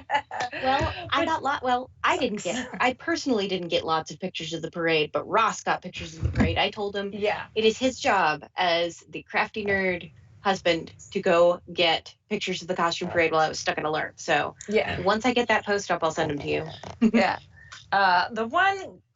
One of the best things to come out of it, though, is because I had wandered over to the ballroom, Ballroom 500, which is where they host the cosplay contest. I was standing there because this was the first year they did the app. There was an official GenCon app. And it's tied to your GenCon account, so you can actually see what you've signed up for, whether it's paper tickets or electronic tickets. So I was on my phone in the app, double checking that it did show that I had an electronic ticket for the cosplay contest, because I'm paranoid like that. And I didn't want to have them like scan my badge and be like, sorry, man, you don't have a ticket. So I was checking the app in my account to verify. It was like, yes, I did sign up for a ticket, so that I could be like, look, it says I've got one. If they tried to tell me no. But it just so happened while I was standing there checking, what, Dave, is that his name? Gandalf's owner? Yeah, Dave, I think. Yeah, Dave and Gandalf walked by, which I was so excited because I had not got to see Gandalf, the cosplaying dog, essentially, yet at the convention. And actually, Beth had actually seen him the day before, I think. No, same day actually. It was Saturday morning. It was early. Yeah, it was just really early, and I was jealous because people kept posting the pictures of them with Gandalf. I'm like, oh, we're going to see Gandalf, and they just happened to walk by. And unlike your experience with Gandalf, at this point, Gandalf was very tired. Oh, I bet. Didn't come running to me. But Dave was very nice and let me hold him and took my picture with me and Gandalf. At that point, Gandalf was kind of over it. Right. Yeah. It reminds me of when I met Gandalf last year. We were behind him and his owner in the costume parade, and Gandalf just kept like every once in a while just stopping and laying down, and so just he became Gandalf the air dog. But like 3 o'clock on Saturday, Gandalf is kind of over it. Yeah, I don't blame him. I think 3 o'clock on Saturday, most people are probably over it. Yeah. Let alone, one who is stuck wearing a fur coat the entire weekend. With a costume on top. Plus, he's technically working the entire time because he's a service dog. So yeah, exactly. He's one busy puppy. Yeah, he's super sweet though. He's such a good little dog. He's a little schnauzer, so he's adorable. But I did get in and got a decent seat for the cosplay contest, and once again it was fun. Different drummer belly dancers once again provided the pre-show entertainment. This year's theme was ABBA Avengers, so they were all dressed as different characters from Avengers Endgame, but all their dancing was to ABBA music. So we had the Hulk and Captain America, Tony Stark, Captain Marvel, and a dad bod Thor. And then a special appearance by Stan Lee, which I didn't expect the pre-show entertainment to make me cry a little, but they did. The nice tribute to Stan Lee. And then the cosplay contest itself, once again, GenCon, for not technically being a cosplay heavy convention and one that really caters towards cosplay. They always have some of the best cosplay that I have ever seen at all the conventions I've been to. Just some super talented people, both with construction and in some cases coming up with original ideas for different costumes and things. And the judges had their hands full. I had actually met Yaya Han earlier in the day, and as I was finishing up to leave so the next person could meet her, I was like, good luck judging the cosplay contest later, because you got your hands full. She's like, oh, I know. She's like, I'm not. I'm just like, I'm so afraid. It's like you're gonna have a tough job of it, because we've got some really talented people that come to this convention. And she was one of the cosplay judges. She's super nice, by the way, super nice. But some really good cosplays. What's really exciting is there were a number of people that I knew in the contest, and some that did actually really well. A friend of mine, his Thor and the guy that he was cosplaying with as Loki ended up placing third in their category. Another friend who cosplays Hellboy ended up placing second in his category. Oh, nice. Which was very cool. And actually, Dave and Gandalf won their category. That's cool. So, as Captain Hook and Mr. Smee. Cool. So that was really awesome. I was like, hey, I know these people. And then Laura and Elena from In Sewing Is Half the Battle entered, as they do every year. I don't know exactly what they were planning up until like 2 weeks ago, and they changed their minds. It's something anime related. I think if you look at the posts on the In Sewing Is Half the Battle's Instagram, Elena's been working on a wig that it's like black, it's super long, it's supposed to have like red streaks in it, and following the hashtags that she's been using, it's some sort of anime, I think.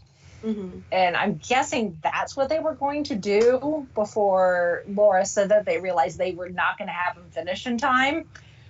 So about 2 weeks ago, they put the kibosh on that and started over from scratch. And in the last 2 weeks, they put together Crowley, Aziraphale, and a Bentley on Fire from Good Omens. Nice. So that was their entry in the cosplay contest. So, and the Bentley did play Queen. Of course. Yay. So it was pretty awesome. They had the Bentley set up afterwards, so it's fun. The entrance will go into the lobby that's right next to the ballroom and hang out, so people can take pictures and look closer at costumes and ask questions and that sort of thing. And I was taking pictures and talking to Laura and Elena, and at one point they were posing for me, and I'm like, Elena, you gotta look sluttier. She was dressed as Crowley. She's like, you're not slutty enough. She's like, hold on. But it was fun, and I told him I was happy to see a match set, because I've seen a good half a dozen Crowleys throughout the weekend, but no other Aziraphales. Yeah, I only saw a bunch of Crowleys and no Aziraphales whatsoever. Yeah, which is a bummer. Of the two costumes, it makes sense, because Crowley, it's really just black. Mm-hmm. You can really just throw on whatever black and, some red hair and pretend you're David Tennant, essentially. Yeah. Plus, it's David Tennant, and everybody loves David Tennant. Everybody loves David Tennant. Yeah. Although now I'm more determined to start working on my own Aziraphale, so I can give Aziraphale some love sooner rather than later. But so that was fun. And then I went home because I was tired and hungry. So that was my Saturday. It was really cosplay and lots of pictures, either of other people's cosplays or people asking for pictures of me. And then meeting Yaya Han, which was exciting. I met Jenny D, who's also a fellow cosplayer and YouTuber, and she's super, super nice as well. She was there. appearing on behalf of one of the companies that does custom like gaming tables. But she's a huge Critical Role fan, and Critical Role has been at Gen Con the last few years. And she cosplays some Critical Role characters, so I guess they brought her in so she could cosplay some of those characters to kind of tie in the fact that Critical Role was there. And then while I was wandering the vendor hall, actually I ran into Andre of Black Nerd Comedy. Nice. Cool. So I knew he was there too. He was there. He did an RPG Friday night that was on the Gen Con live stream on Twitch. So, and I think if you go to Gen Con's YouTube, I think you can see both the Critical Role, rewatch the Critical Role and the RPG that Andre did. So, because I was trying to watch both, and then both streams kept freezing on me.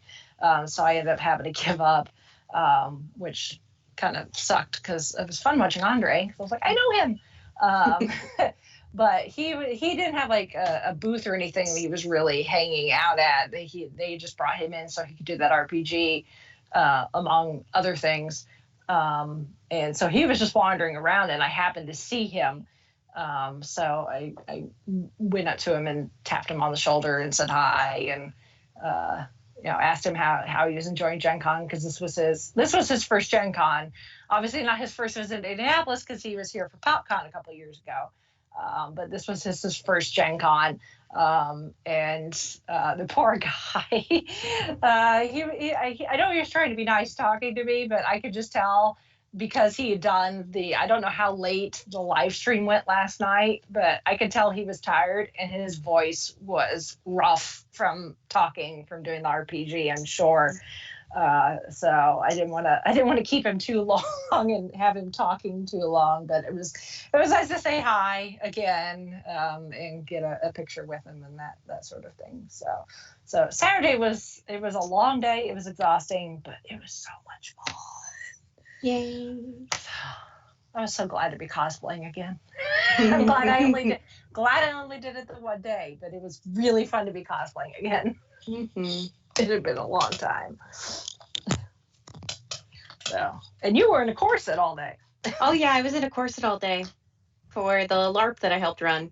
Thankfully, it wasn't all day. It was from about 11 o'clock to maybe 7-ish, I think. Maybe because that's when we finally got everything packed up and made it back to my hotel room. But before that, though, the first thing I ended up doing, I figured, okay, we should probably vacate the room a little bit to give housekeeping a chance to bring us some fresh towels before we all take it over to prep for everybody to get costumed up for the Blue Rose LARP I was helping run. But first thing I see is I go in there and wander around the dealer's hall. It's Gandalf the dog, and I got his potograph. Was he still handing out potographs when you were there? No. Oh. Well, I got his potograph. So his owner, Dave, had the bright idea of just printing out a bunch of pictures of Gandalf, because he's like, I have all this photo paper. What am I going to do with it? Oh, wait, potographs. So he printed out a bunch of pictures of Gandalf in costume and then had him actually sign them just by, just getting some ink on his paw and then stamping his paw on the picture. So I have a potograph picture of Gandalf in a little Star Trek shirt. So that's super cute. But yeah, so that was my Saturday morning. And then the rest of my Saturday was devoted to getting ready for the Blue Rose live action role-playing game that I was one of the storytellers for. So for the Blue Rose setting, originally Blue Rose is a tabletop RPG system that's a romantic fantasy RPG, which is really nice. I've seen fantasy RPGs up the wazoo, but never one that's specifically romantic fantasy. And the characters that are the player characters are protecting the Kingdom of Aldis as members of the Sovereign's Finest. So these are people that work kind of for the Queen or the King, but currently in game there's a queen right now, just going around the country and making sure that everybody's doing all right, excuse me, resolving differences, keeping people safe from monsters, things like that. And so the game itself that we ran is based on the tabletop. It's based on the game that a friend of mine, Jay, has been running for a small group of us for about 2 years now. He actually found Blue Rose at GenCon in 2017, I think, and did a demo of that, and he was intrigued by it enough to start, to buy the book and then start, running a game for us weekly. And so the inspiration for the game came from the tabletop sessions he led for us. Specifically, like the very beginning of the game he ran for us, where we are all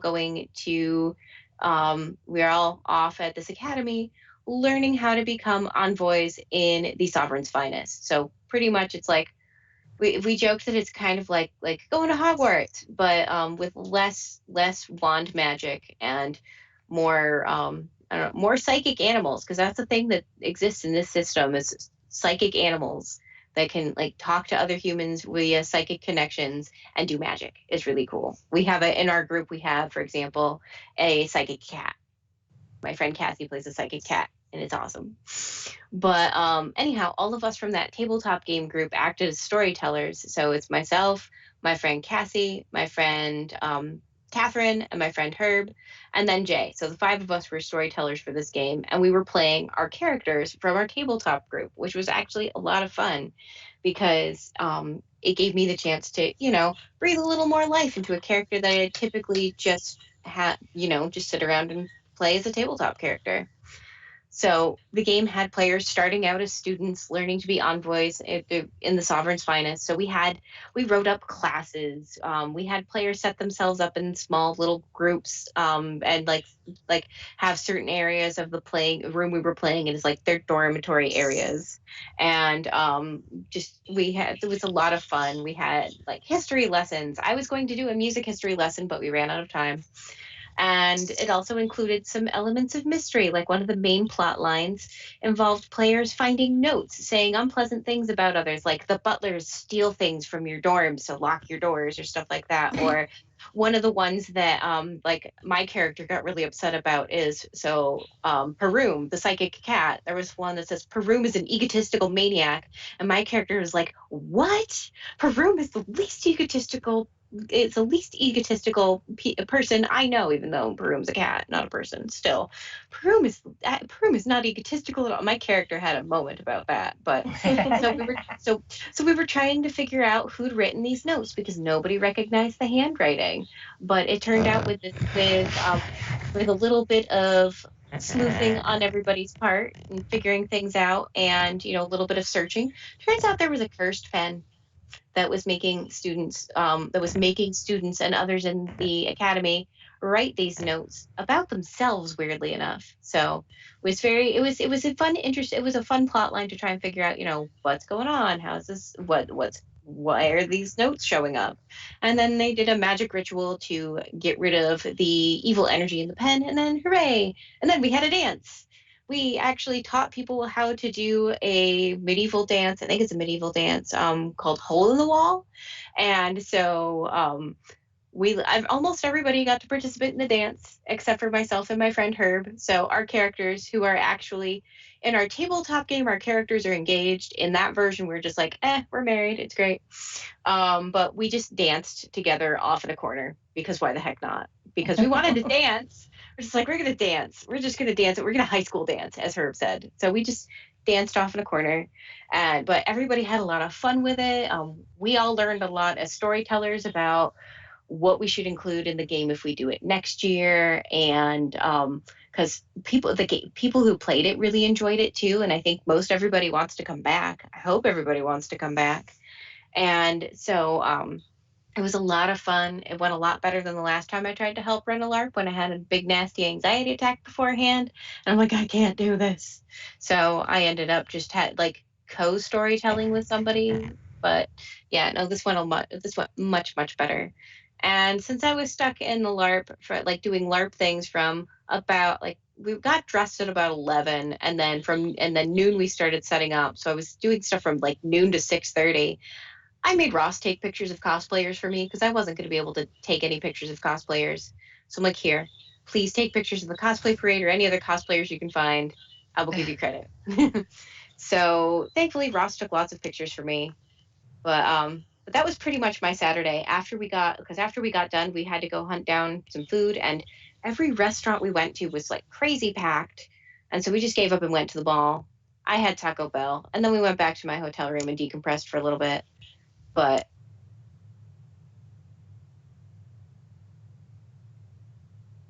and I will poor Ross has been sick on and off throughout the convention for months now. He's just been dealing with some stomach issues that we don't know what's going on. So he was not feeling well at all on Sunday morning. So my Sunday at Gen Con involved going home. But yeah. That's almost what mine involved. Was like I purposely tried to sleep in Sunday because I had nothing scheduled on purpose. Yeah. So I could just play it by ear.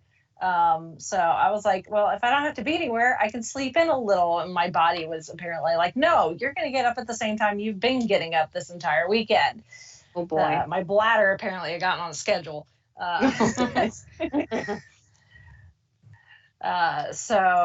I took my time getting ready and finally made my way downtown. And I still got down there earlier than I thought I was going to. So I ended up going over to Lucas Oil Stadium because I had actually not gone over there yet the entire weekend. So I went over there and just kind of hung out in the seats overlooking the field, just kind of taking it in. They were showing pictures from the weekend up on the Jumbotron and kind of checking the program just to make sure that I wasn't missing anything. And then I grabbed food and found myself a corner and ate, people watched essentially, which is always interesting. Oh yeah, that's one of my favorite parts of Gen Con is people watching. Yeah, well, especially on Sunday when people are getting ready to go home. And because I walk from work down the street and usually enter in the JW Marriott so I can get into air conditioning and go from there. And there were people leaving the JW Marriott with their the luggage carts just full of bags and stacks of boxes of games. And I'm like, how are you? It's like, are you people flying? How are you going to get this stuff home? Yeah. It's always fun to see people with all of their purchases. I'm like, oh yeah, you went a little crazy, didn't you? So that was fun. I did end up picking up those puzzle packs from the guys from the Puzzle Quest, which allowed me to use my generics that I had, so I wasn't wasting those. And then I just wandered a little bit. I tried to go up and down some of the aisles in the vendor hall that I knew I hadn't been down. I still don't think I went through all of them. But I think I was there maybe a grand total of maybe 3 hours before my body was like, stop, or I will self-destruct. Yeah, you gotta listen to your body, especially, that's what I've learned at Gen Con. I've been going, this is my 7th Gen Con, would have been my 8th if I went in 2016, but nope, had to go get married instead. But, I've learned to, if you run out of energy, if you don't feel like you can do it, just stop. Find yourself a place to sit and rest, or go home if you need to. Yeah, even with the sitting and resting and eating, I was like, no, I'm done. I made a few purchases, so it wasn't a complete waste. Yeah, I did get to say hi to one person I had not had a chance to say hi to yet. But yeah, I went back. I gave up and I was like, made my way slowly back to the car and then went home and proceeded to take like a 3-hour nap. Oh, that was my Sunday too. I took a 3-hour nap as well. I needed that nap. Yeah. That was the best thing of the weekend. Well, not really the best thing of the weekend, but that was the best part of my Sunday was that 3-hour nap. Yeah. Yeah. So, and now I'm here. Yeah, My feet still kind of hurt, and I'm tired, and I've got a bit of a cough, and my throat kind of hurts. So it's like concrete is trying to make itself known. I'm like, water and vitamin C. Drink lots of water. Take lots of vitamin C. Work from home tomorrow if you need to. Yeah, that was Beth and I were both in agreement by Sunday, and we're like messaging each other. And like both of us are like, I did not stay hydrated enough this week. No, I did not at all. I'm still catching up on hydration from this weekend. So it's like I was good about feeding myself. I was not good about feeding myself. Like the day of the LARP, all I had to eat was like, I think I had a piece of coffee cake from Starbucks for breakfast. Lunch was a Luna bar. I had an afternoon snack of another Luna bar, and then dinner was like a chicken quesadilla at the Taco Bell in the mall. I did not eat enough. Yeah. I was like, I did a good job of that feeding myself, but I did not do a good job at staying hydrated. Yeah. So. Oh, GenCon. Because there's so many distractions, so much going on, so much more important things to pay attention to than making sure you're watered and fed. Yeah, well, even like I kept a water bottle on me the me entire too. weekend, but finding a water fountain, you would think, as big as the convention center is, water fountains would be easy to find. Yeah. And even if you did find a water fountain, a lot of times the water wasn't cold. Yeah. Kind of defeats the purpose. Exactly. Like I had a water bottle with me all the time too, and I just would forget that it was there, or like I'd be like, oh yeah, I need a drink, and then it's empty. So I'd have to find some place to fill it up. And again, like it was hard to find those little water dispensers. I almost gave up and went back to the press room a couple times to go get bottled water from there, but I didn't want to just be like, that's the only reason I'm here, guys, taking the bottled water. Yeah. So thanks for the free badge and the water. Yeah. But yeah, no, maybe there was one year, I think it was GenCon 2014. I actually took a Camelback water pack, like a 2-liter thing, and filled that up with water and wore that as part of my Pinkie Pie costume. And that was the year I stayed really hydrated at GenCon, because I had that sucker on me all the time. And I just pull the straw over, take a drink. So maybe that's what I'll do next year so I don't die. Yeah, that's our one takeaway. Stay hydrated. Yes, stay hydrated. Your body will thank you. You can do a lot of things. You cannot sleep. You cannot shower. We don't recommend it. Don't. Yeah, shower. Don't tell people not shower. I'm saying you can. I'm not saying you should. This is a Jurassic Park thing. Just because you can doesn't mean you should. Yes. Yeah. Oh gosh. Yeah. But if you don't do anything else, stay hydrated. And when I say hydrated, I mean actual water, not Mountain Dew. Yeah, oh God. I tried to stay away from caffeinated stuff as much as I could. I had my caffeinated beverage in the morning, like my tea or my coffee, but other than that, it was water. But God, I saw so many people like buying like 3 or 4 like 20-ounce bottles of Mountain Dew at a time. I'm like, oh goodness. My teeth are just falling out of my head just thinking about it. Yeah.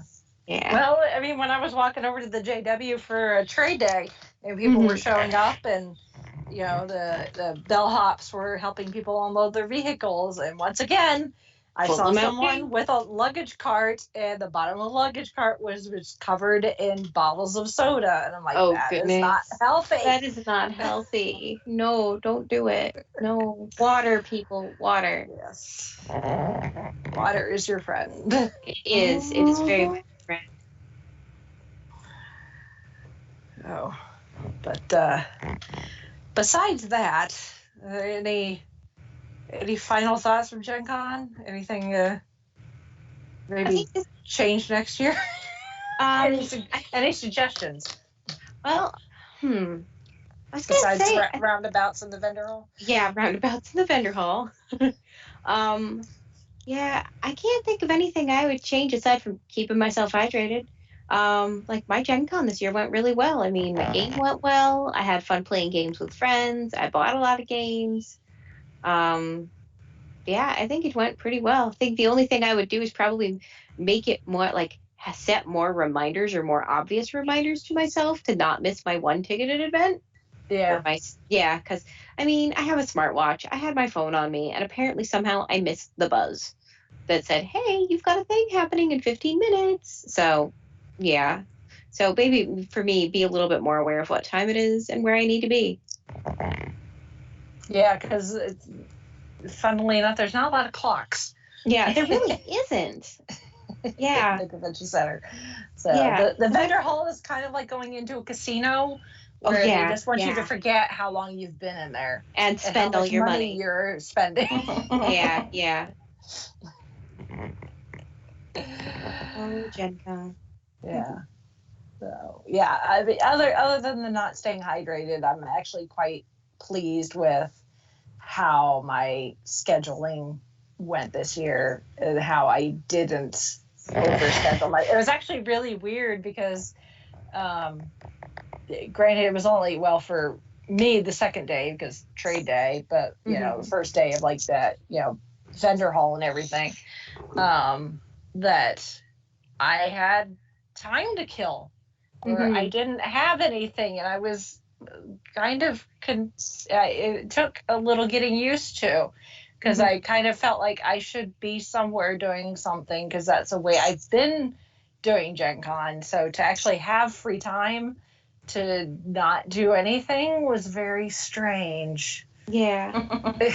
I try to give myself some time to just wander and not do anything, because I mean, you never know what you're going to find. You never know what you're going to end up distracted with. And so just having that extra time to just run around and just enjoy the con is really nice. Yeah. Like, I'm kind of bummed that on Saturday I didn't have much of that, because like the dealer's hall was only open for maybe an hour before I could, before I had to go run off and do LARP prep. So yeah.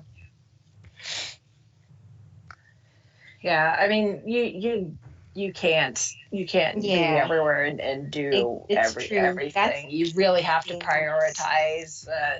The one thing I wish they need to do, and this needs to be something that they'll need to build into online and probably the app, is the ability to, once registration opens up for events, because not everything is in the catalog right away, the ability to cancel easily and replace with something else. Yeah, because there was stuff that I didn't realize was happening until way after the fact, and it would be sold out, and it'd be like, and odds are it probably conflicted with something else I already had in my schedule anyway, but I would like the option of either, get on a wait list or something for some things and cancel if I have something conflicting I'm already registered for. Yeah, exactly.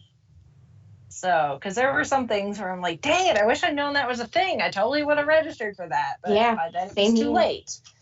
So, first world problems, obviously. Yeah. First world Gen Con problems. But and I liked the app for the most part. I liked being able to see what I was registered for and confirm that I was registered for. They need to work on the searchability of the app. This is the first year. I guess the app was a thing last year, but it wasn't public. It was only available for certain people. But if you go into the event catalog and search for something and go back to search for something else, it automatically defaults to everything, the full catalog, regardless of what day it is. And that's really ridiculous. Yeah, really, if it's Saturday and you're on the app, it should only be showing you events from Saturday forward. Exactly. There's no point in showing us things that have already happened. We don't have time travel. Exactly. We don't have a time turner. We can't go back and do those things. Yeah.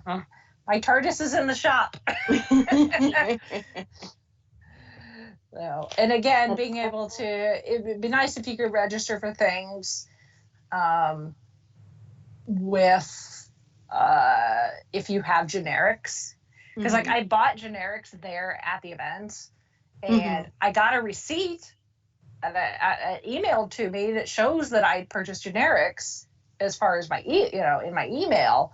But it'd be kind of nice if you, because because I mean all they did was scan my badge and then let me purchase the generics, so they knew the generics were mine. Mm-hmm. It'd be nice if in the app it shows in your account that you purchased generics. Yeah. And you could apply those towards something. Yeah, that would make sense, just Instead that of- way people can load up on generics, and then if something opens up that they want to go to, then they can just apply those generics to that and get a ticket. Right. And then they know they can show up and still get in, as opposed to going to the event hoping that there will be an opening and use those generics. Yeah. And if an opening doesn't open up, then you've wasted that time where you could have been at something else that possibly has an opening. So yeah. It's I'm sure it's it comes down to the programming of the app and logistics, and that's a whole bunch of IT stuff that's way beyond my pay grade. Yeah, same, way beyond my pay grade as well. Now, if it was like video stuff, no, okay, I'm on it. We're both on it. Yeah. But it is not. It is not. Yeah, but those are suggestions to GenCon, is just make it a little easier to have that flexibility when it comes to events. I think is really the biggest thing. So, but other than that, I really don't have any complaints. I know some people complained about the crowd size and how crowded it was in the vendor hall and parking. It's always going to be crowded in the vendor hall. There's always just going to be all sorts of crazy stuff going on. Yeah, and there's just some things that GenCon doesn't have any control over. So, not everything is under GenCon's control. Things that happen at the hotels and other locations.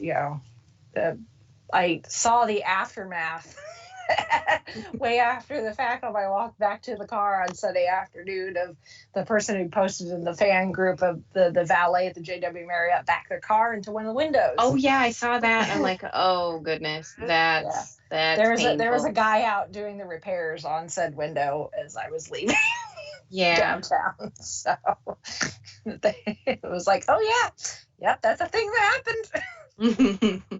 Because they park some of the valet vehicles. They park right outside the JW in the same drive up area, where there's all those windows. And it's just all glass. And apparently one of the valets backed just a bit too far and shattered a big glass window with the back of somebody's car. Yeah, I'm real glad that wasn't me. Yeah. Granted, I was at the regular Marriott, not the JW, but yeah. Yeah. Well, the JW is the fancy schmancy hotel. Yes, it is.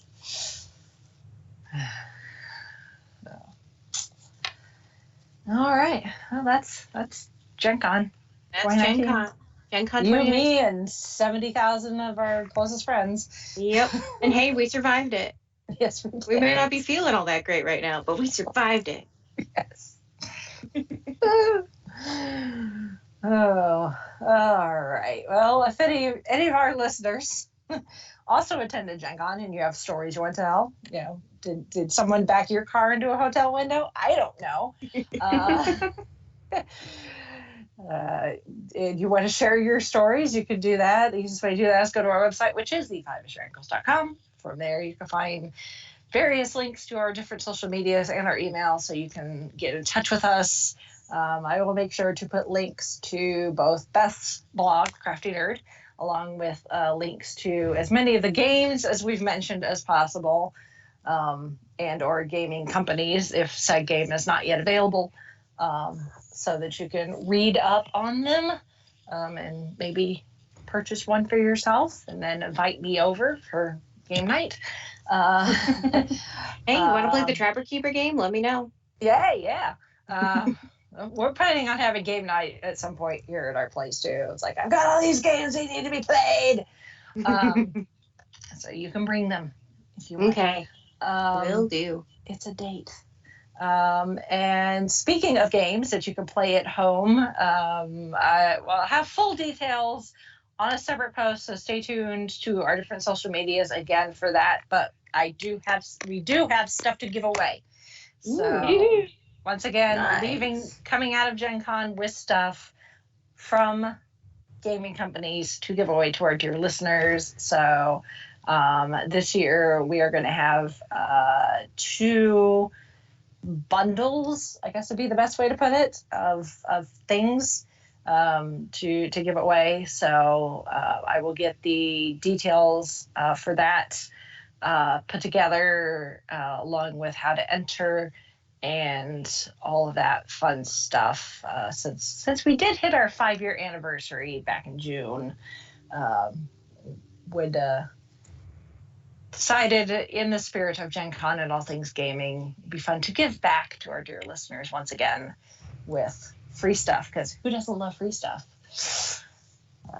So stay tuned to social medias for how to enter that, so you can possibly win some stuff. So, all right, Beth, thank you once again for joining us. Thank you for having me. Glad your voice held out. Oh, I'm glad my voice held out too. All that LARP storytelling you were gosh. doing. So yeah, the friend who was running it, his voice is gone today. Kind of was like, speaking, because he did a character that had a foreign accent. He's like, yeah, trying to talk as Faustino hurt my throat. I'm like, oh, yeah. I'm sorry. Yeah, I imagine so.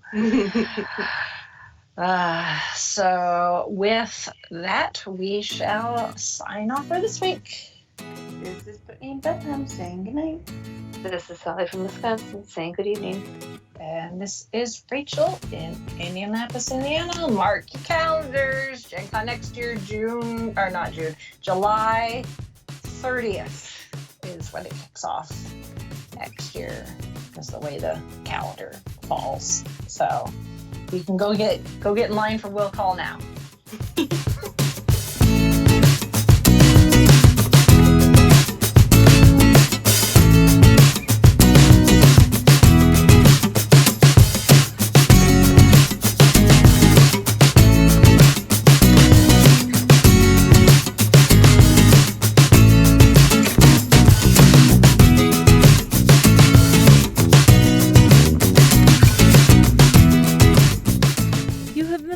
To the 5-ish Fangirls podcast. You can find more episodes and information at the5ishfangirls.com. Any and all books, movies, games, and any other forms of media mentioned are owned and operated by the respective copyright holders. No copyright infringement is intended or implied. If you wish to support the show, the easiest way is to leave us a rating and review on iTunes. More ratings and reviews will make it easier for others to find the show. If you wish to support us monetarily, you can do so at patreon.com/5ishfangirlspodcast. All money goes towards fees and equipment to keep the show going. For official 5ish Fangirls merchandise, visit redbubble.com/people/5ishfangirls. We love hearing from our listeners and encourage feedback. You can email us at 5ishfangirls@gmail.com. You can also like and follow us on Facebook at facebook.com/5ishfangirls. Thank you so much for listening, and may the squee be with you.